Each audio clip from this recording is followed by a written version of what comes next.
The deep space listening post on Proxima Centauri 3 was quiet, as it had been for decades. Senior Communications Officer Ziraxel stared at the monitoring equipment, his 4 eyes blinking in sequence, a sign of boredom among Thraxians. His scales had dulled from years spent under artificial lighting, away from the nurturing radiation of his homeworld. Another dull shift in a career of monitoring cosmic background noise. Ziraxel stretched his limbs and prepared the daily report, that no one would read. Then the equipment beeped. At first he thought it was a malfunction. The signal came from somewhere it shouldn't, the empty void where Earth once existed. Nothing had come from that region in over 100,000 years, not since the planet's destruction. Ziraxel's heart chambers quickened. He ran the standard checks, certain it was an error. The signal persisted. "Computer, analyze transmission origin," he said, his voice breaking the silence of the monitoring room. Origin confirmed. Spatial coordinates match historical location of Sol system, 3rd planet. Ziraxel's scales flushed deep purple, the Thraxian equivalent of going pale. Impossible. Earth was destroyed in the Great Cataclysm. Nothing remains there. Yet the signal continued, growing stronger. When the computer finally decoded it, 3 simple words appeared on the screen. "We're back." The language was ancient human English, a language studied by scholars but not used in common communication for millennia. Within 6 hours, the news reached the Galactic Confederacy headquarters. Within 12, they called in specialists. Among them was Dr. Lisa Montgomery.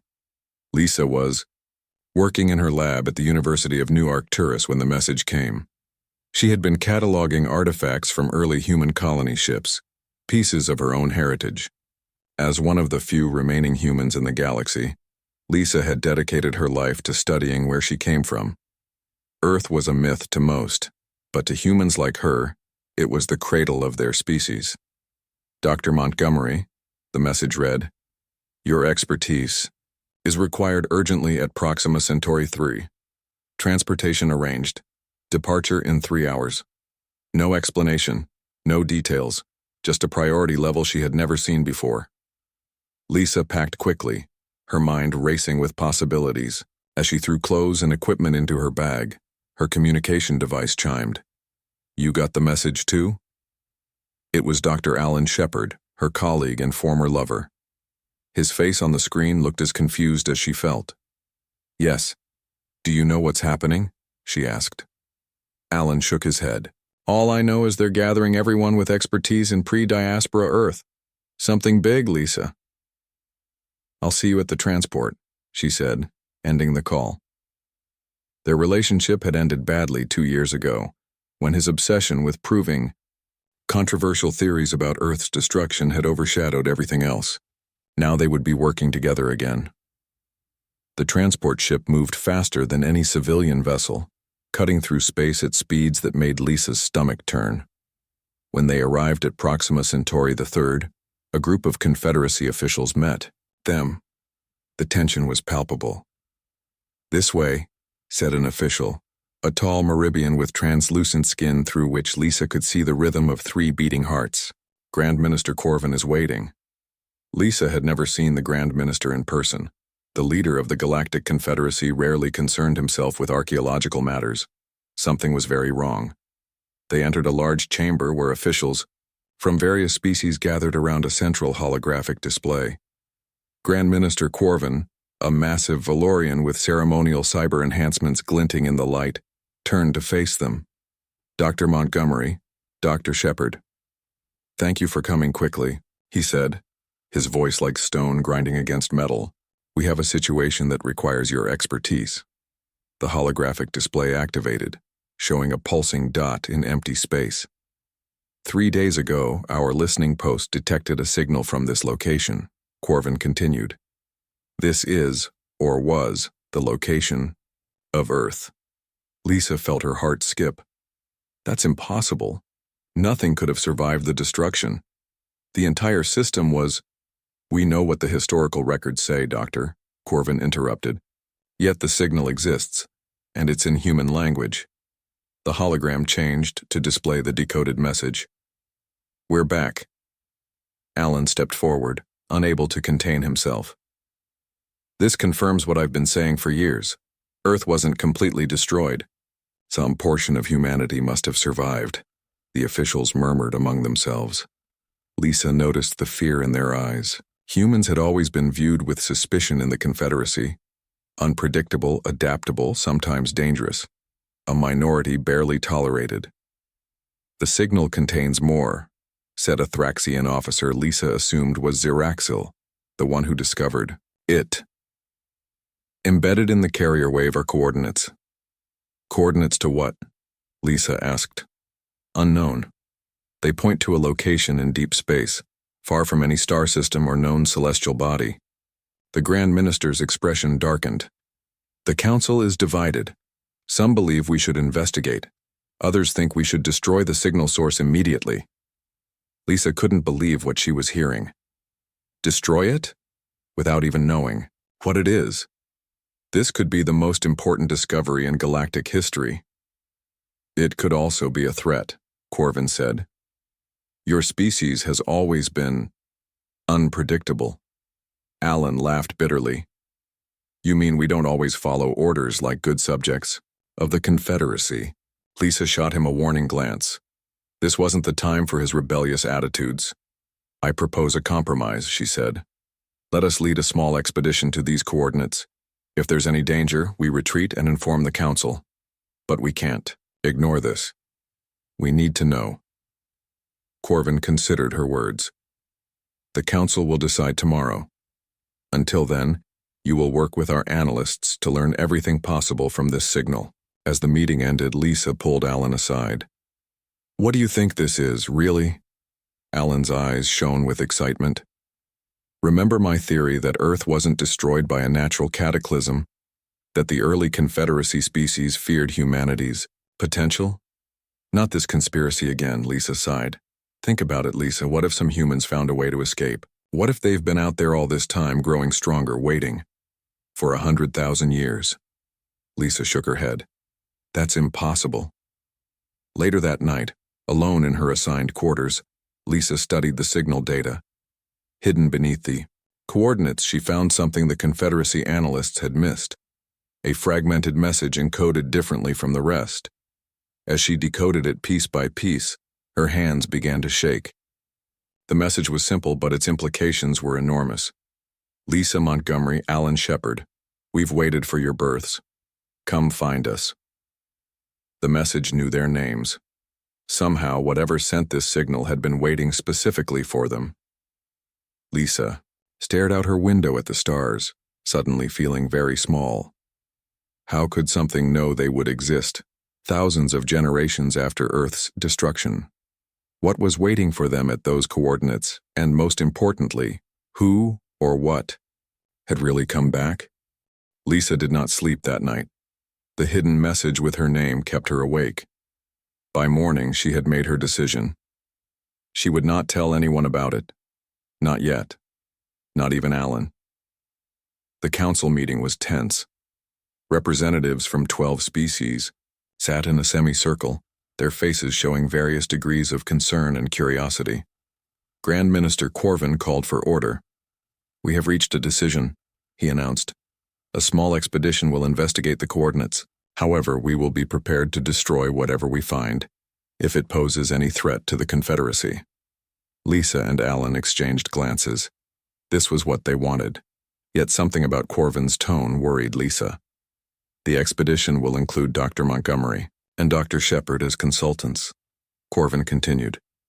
But it will be commanded by Captain Susan Grant of our Exploration Division. A tall woman with short blonde hair stepped forward. Her uniform was immaculate, her expression stern. We depart in 6 hours. Be ready. Lisa recognized Susan Grant's name, one of the few humans who had risen to a command position in the Confederacy. Her reputation was impressive, tough, smart, and absolutely loyal to the Confederacy despite her human heritage. Can we trust her? Alan whispered as they left the chamber. We don't have a choice, Lisa replied.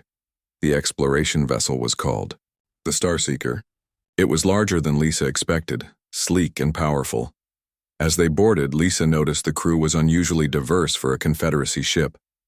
Many were human or part human. "Welcome aboard," said a cheerful voice. A man with slightly blue-tinted skin extended his hand. Paul Rodriguez, chief engineer, half human, half Arcturian, all genius. His smile was infectious, and Lisa found herself warming to him immediately. "You're in charge of getting us to these mysterious coordinates?" Paul nodded. "My specialty is wormhole navigation. Whatever's waiting for us out there, we'll find it." The ship's security chief was a serious man named Jack Owen. His handshake was firm, his eyes constantly scanning for threats. "Former Earth Colony Defense Force," he explained briefly. "I'll keep you safe." The final core member of the crew was Kara Williams, a human xenobiologist with bright eyes and a quick mind. "Excited to be working with you, Dr. Montgomery. Your papers on human adaptive genetics were revolutionary." Lisa was surprised. "You read my work?" "Everyone interested in human history has," Kara said with a smile. "We're a dying breed, you know. Humans make up less than 0.01% of the Confederacy population now."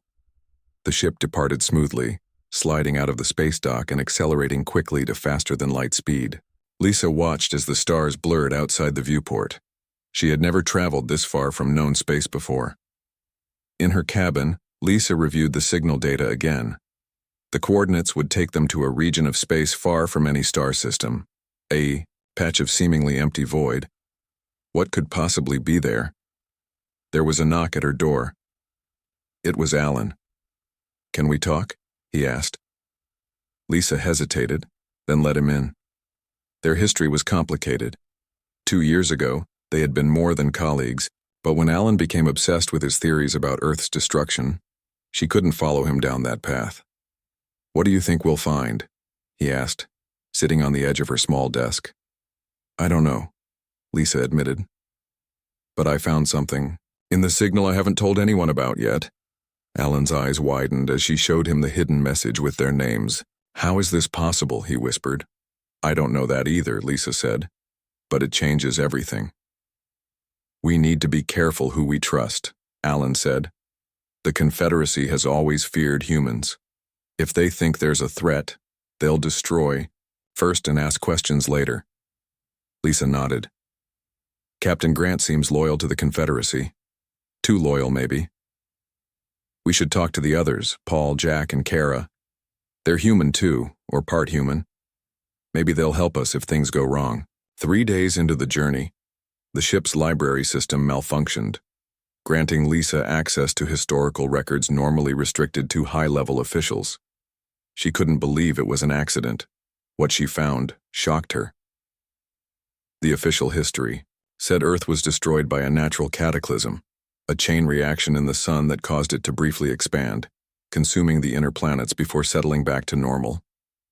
But these hidden records told a different story. Earth had been deliberately targeted. The founding species of the Confederacy had feared humanity's rapid advancement and unpredictable nature. They engineered the solar event, making it look natural, while ensuring Earth's destruction. Lisa downloaded everything she could before the system corrected itself. When she showed Alan, his face was grim. "I knew it," he said. "I've been saying this for years, but I never had proof." "We can't tell anyone yet," Lisa warned. "Not until we know who to trust." As they approached the coordinates, strange things began to happen. Crew members reported odd dreams. Equipment malfunctioned in ways the engineers couldn't explain. And Lisa started seeing things. Brief flashes of a blue sky, green grass. Things she had only seen in historical images of Earth. "It's affecting you too?" Jack asked, finding her staring at her shaking hands in the mess hall. "The visions?" Lisa was surprised. "You're having them?" Jack nodded. "Earth. I see Earth as it was, but I was born on Colony 9. I've never seen Earth except in pictures." More crew members reported similar experiences. Something was affecting them all, increasingly strongly as they neared their destination. On the 7th day, Paul called an emergency meeting in the engine room, away from the ship's monitoring systems. "We're not heading to a place," he said, voice low. We're heading to a time. What do you mean? Lisa asked. Paul's eyes were bright with excitement and fear. The coordinates, they're not just spatial, there's a temporal component. We're being guided to a specific point in space-time. A time machine? Alan asked, skeptical. More like a gateway, Paul explained. Something is bending space and time around these coordinates. I've never seen anything like it. Captain Grant's voice came over the intercom, interrupting them. All senior staff to the bridge. We're approaching the target coordinates. As they entered the bridge, the view screen showed only empty space. Then something began to appear. A distortion at first, then growing, expanding. What is that? Captain Grant demanded. Lisa stepped forward, staring at the massive structure, now visible before them. It was a perfect sphere, enormous beyond comprehension, at least 30 million kilometers in diameter. It seemed to be built around a neutron star, harvesting its energy. The surface was covered in countless tiny lights, cities perhaps, or energy collection points. It's human, she whispered, somehow certain. The design principles, they're advanced beyond anything I've seen, but the underlying approach is human. Impossible, said one of the Confederacy observers. No human civilization could build something like this. But Lisa knew, deep in her bones, that she was right. And as if confirming her thoughts, a message appeared on the main communication screen. Welcome. Home, children of Earth, we've been waiting for you. The bridge of the Starseeker fell silent. Every crew member stared at the message on the screen. Captain Grant was the first to recover. Open a communication channel, she ordered. Channel open, said the communications officer, a young Thraxian, whose scales had turned pale blue with fear. This is Captain Susan Grant of the Galactic Confederacy vessel Starseeker. Identify yourself. There was a pause. Then the screen changed. A man appeared, or what seemed to be a man. He looked perfectly human, with kind eyes and graying hair. He wore simple white clothing with no visible technology. Hello, Captain Grant. My name is Gregory Clark. On behalf of the Continuum, I welcome you. Especially our lost cousins. His eyes moved to Lisa and Alan, then to Paul, Jack, and Kara, the human and part-human crew members. What is the Continuum? Captain Grant asked. Gregory smiled. We are what remains of Earth. What evolved from Earth. We've been waiting for this moment for a very long time. One of the Confederacy observers pushed forward. Earth was destroyed 100,000 years ago. No human civilization could have built this structure. From your perspective, yes, that much time has passed. Gregory agreed. Time flows differently where we have been. Lisa stepped forward. The signal knew our names. How? Because we have been watching, waiting for the right humans to be born. You and Alan have the right combination of knowledge, curiosity, and connections to help us reconnect with the galaxy. Captain Grant's expression hardened. You've been spying on Confederacy worlds? Gregory's expression became sad. We've been watching over our lost children, the few humans who escaped Earth's destruction in the early colony ships, your ancestors. May we come aboard? Lisa asked suddenly. Captain Grant turned to her in shock. Dr. Montgomery, that is not your decision to make. Actually, Gregory said, I was about to invite you to dock with our station. There's much to show you that cannot be explained through a view screen. The captain hesitated, then nodded curtly. We will accept your invitation, but be warned, any hostile action will be met with force. Gregory smiled. We mean you no harm. Follow the guidance beacon to Docking Bay 17. As the Starseeker approached the massive structure, they could see details that weren't visible from a distance. The surface was not solid but composed of countless smaller structures all connected in a complex pattern. It reminded Lisa of pictures she had seen of coral reefs on ancient Earth. It's beautiful, she whispered.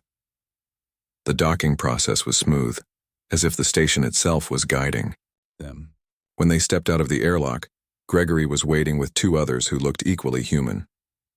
Welcome to New Earth, he said, though that name doesn't quite capture what we are now. The air smelled fresh, like a forest after rain. But gravity felt perfect. Everything was designed to make humans comfortable.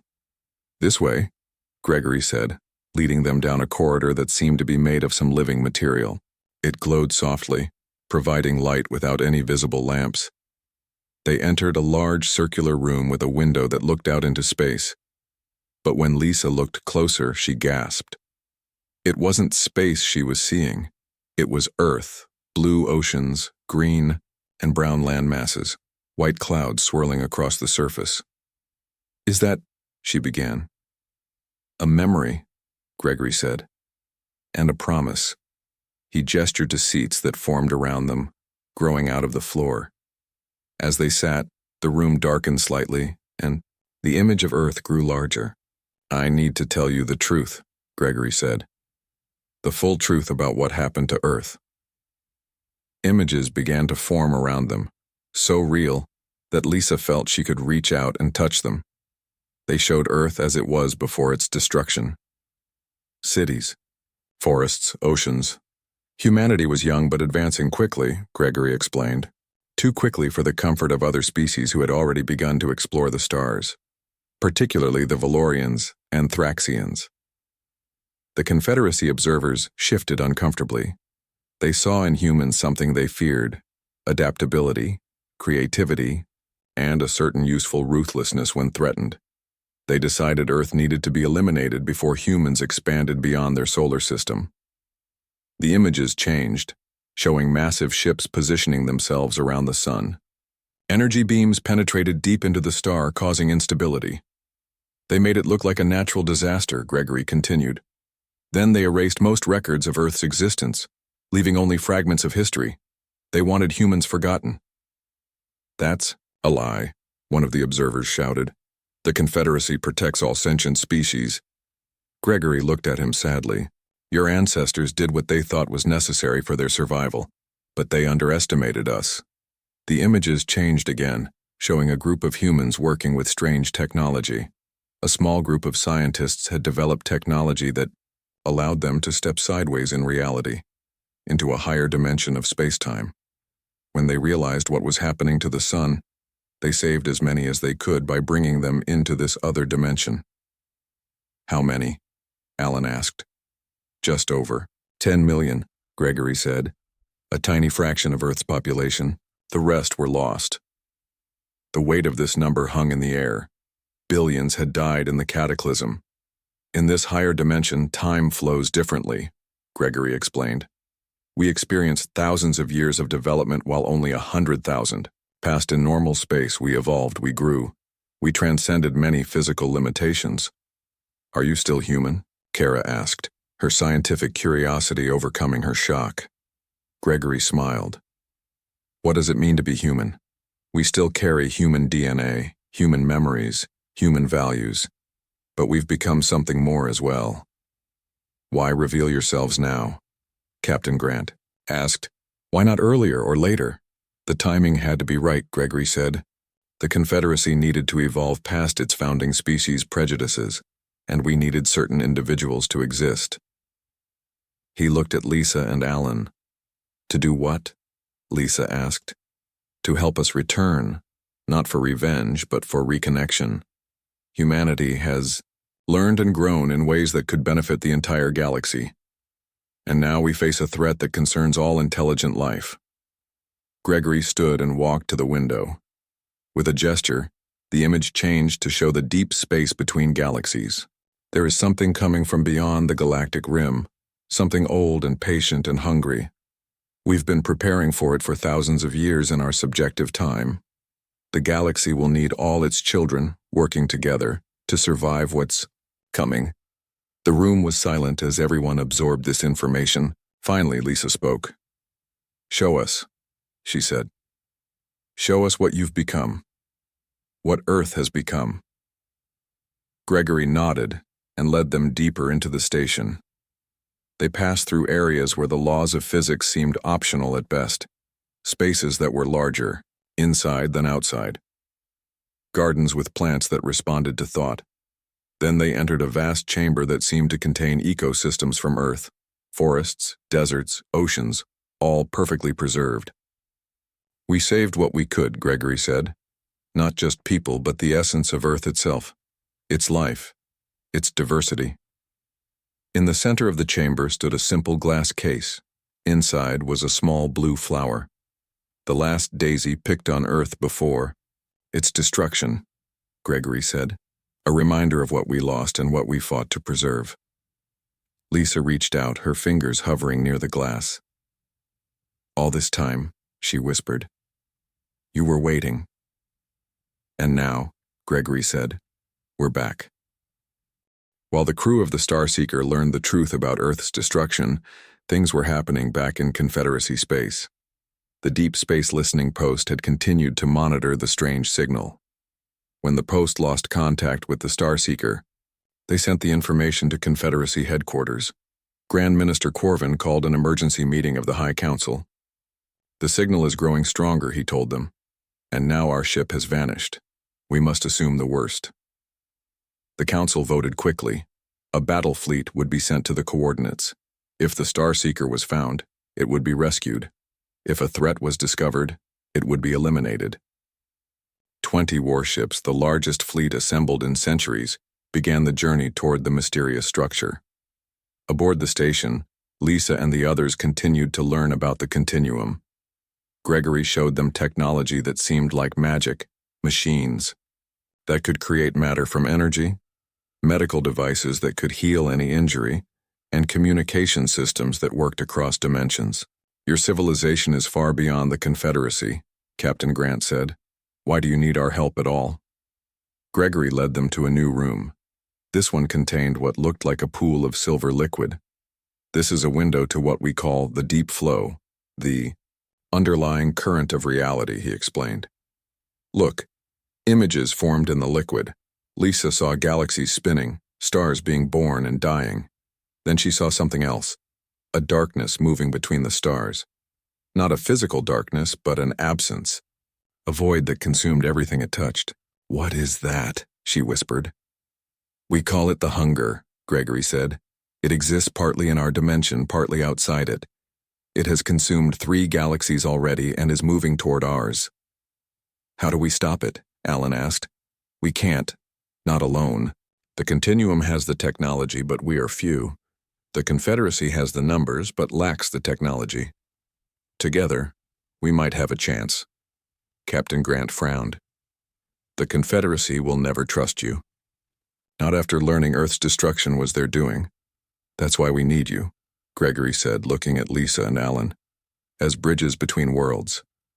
A soft alarm sounded.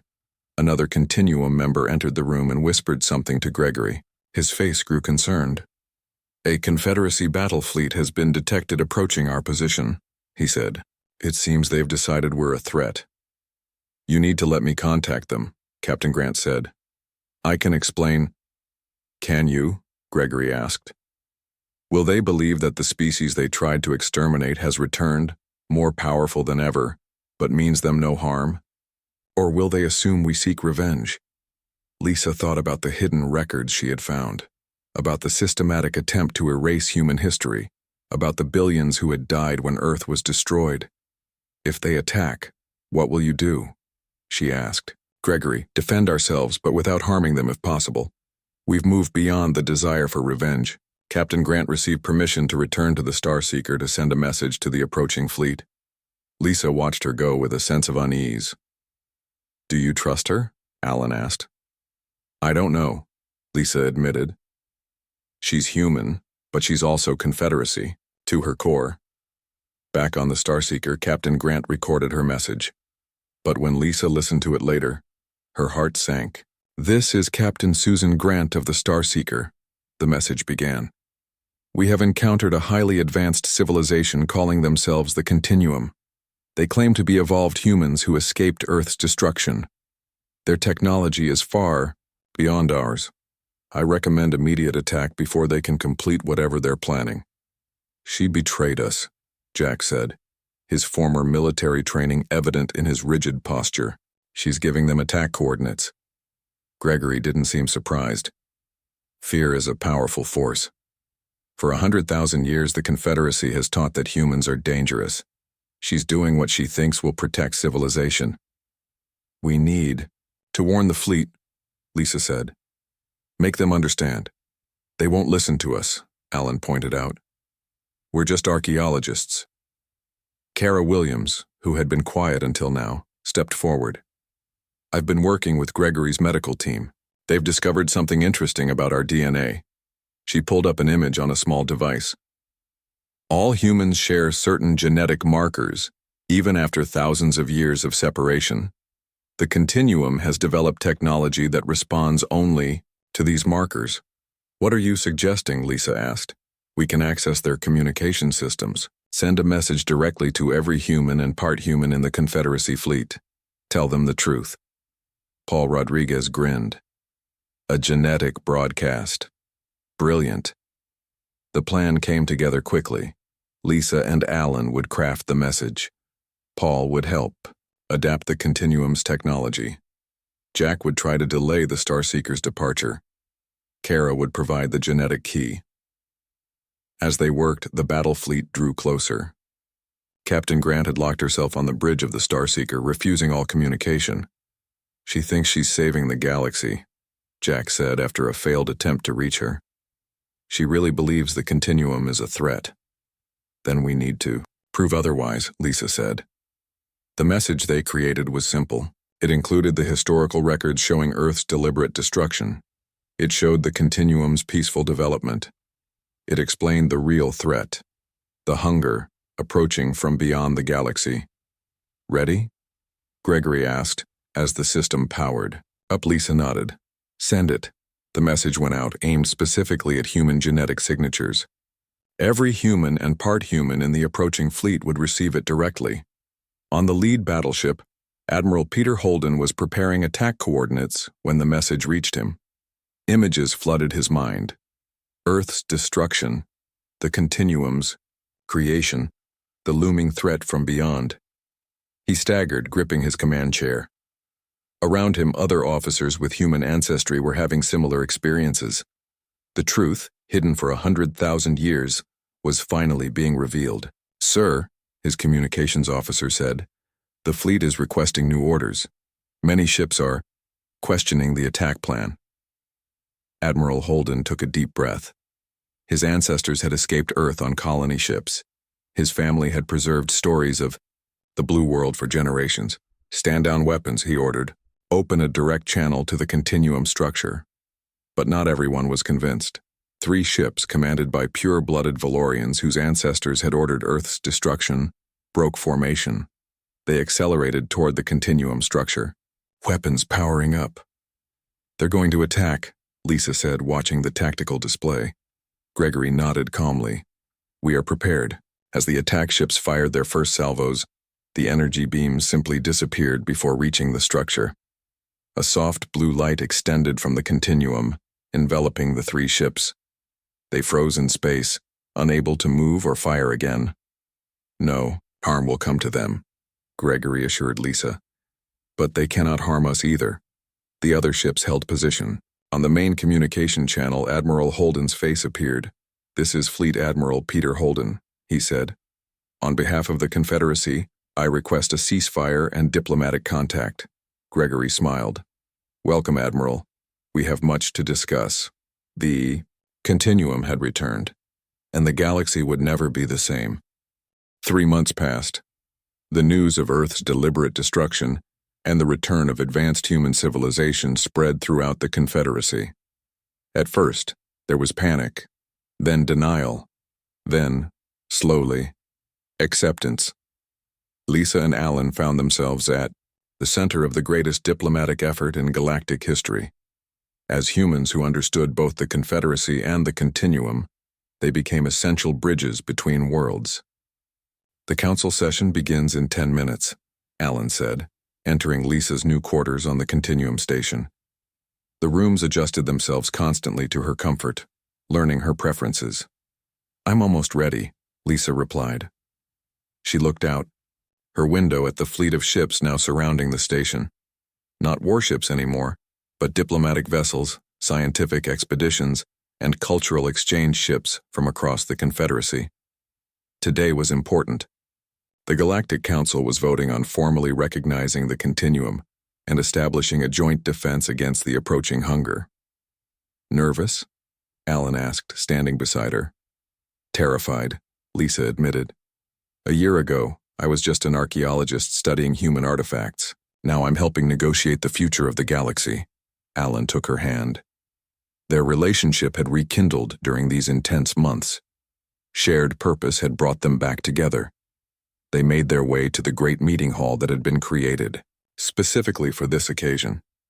Representatives from every Confederacy species were present, along with members of the Continuum. Gregory nodded to them as they entered. Grand Minister Corvin had been replaced. The new Grand Minister was an Arcturian named Zenth, known for her fairness and adaptability. She called the session to order. Today we vote on Resolution 7293 to formally recognize the Continuum as the legitimate descendants of Earth and to establish the Joint Defense Initiative against the extragalactic threat. Screens around the room displayed images of the hunger, captured by Continuum deep space sensors. The darkness between galaxies was growing, moving closer. Before we vote, Zenth continued, Dr. Montgomery and Dr. Shepard have asked to address the Council. Lisa stepped forward. She had practiced this speech for days, but her heart still raced. Members of the Council, she began. 100,000 years ago, a terrible mistake was made. Earth was destroyed out of fear. Billions died. Those who survived were scattered or hidden. She paused, looking at the faces around her, alien and human alike. Today we have a chance to correct that mistake, not by seeking revenge, but by building something new together. The Continuum doesn't want to conquer or control. They want to share, to help, to prepare all of us for a threat greater than our old conflicts. Alan stepped up beside her. For generations, humans in the Confederacy were taught a false history. We were told Earth died naturally. We were kept ignorant of our heritage. But now the truth is known, and truth gives us the power to choose a different path forward. The vote that followed was not unanimous, but it was decisive. The Continuum would be recognized. The Joint Defense Initiative would begin. A new era of galactic history had started. After the formal proceedings, Gregory found Lisa and Alan. There's something I want to show you, he said. He led them to a part of the station they hadn't seen before. A vast chamber with a ceiling that seemed to open directly into space. What is this place? Lisa asked. Watch, Gregory said. He made a simple gesture. In the space above them, points of light began to gather. They swirled together, forming a pattern that Lisa recognized. The solar system, the Sun, Mercury, Venus, and then, growing from nothing, Earth. Blue oceans formed, green and brown land masses. White swirls of clouds. It looked exactly like the images Lisa had seen in historical records. Is it real? She whispered. In a way, Gregory said. It's a dimensional projection, not physically present in normal space, but visible and, in some ways, tangible. Alan reached up as if trying to touch it. Why show us this? Because tomorrow we make it visible to the entire galaxy, Gregory said. Earth returns to its orbit, not as a physical planet yet, but as a symbol, a reminder of what was lost, and what has been regained. The next day, ships gathered around the coordinates where Earth had once orbited the Sun. The dimensional technology of the Continuum activated. And there it was, Earth, shining blue and beautiful against the blackness of space. On the observation deck of the lead diplomatic vessel, Admiral Holden stood with Lisa, Alan, and representatives from across the Confederacy. It's beautiful, the Admiral said. My great-grandmother used to tell stories about Earth. She said the sky was so blue it made your heart ache. Lisa nodded. This is just the beginning. The Continuum plans to gradually make it physical again. Real water, real land, real sky. How long will that take? Asked a young Thraxian diplomat. Years, Alan said. Maybe decades. But time is something humans have learned to be patient with. In her pocket, Lisa felt the small communication device Gregory had given her vibrate. The message was simple. It's time. She took a deep breath and addressed the gathered representatives. If you'll direct your attention to Earth, the continuum has prepared something special. As they watched, lights began to appear on the night side of the projected Earth. Cities forming, spreading across continents, not as they had been, but as they might be again. A world reborn. A voice echoed through every ship, every communication device. Gregory's voice, but somehow it seemed to speak for all of the continuum, for all of humanity. For 100,000 years we waited in the spaces between dimensions. We evolved. We learned. We grew beyond what we once were. But we never forgot where we came from. We never forgot Earth. The image of the planet seemed to pulse with life. Today we begin again, not alone, but together with all the peoples of the galaxy. Earth is reborn, not just for humans, but as a symbol of resilience for all intelligent life. Lisa felt tears on her cheeks. Alan's hand found hers, squeezing tightly. Once your ancestors feared what humans might become, Gregory's voice continued. They were right to fear us, but not because we meant harm, because change is always frightening. Evolution is always challenging, growth always disrupts. The Earth continued to glow brighter now as if lit from within. 100,000 years ago you heard humanity's death cry. Today you hear our rebirth, we're back. And this time we bring not conquest but cooperation, not destruction, but creation. Lisa looked around at the faces of the representatives, alien and human alike. She saw wonder, she saw hope, she saw the future. We're back, she whispered, and this time, we're here to stay.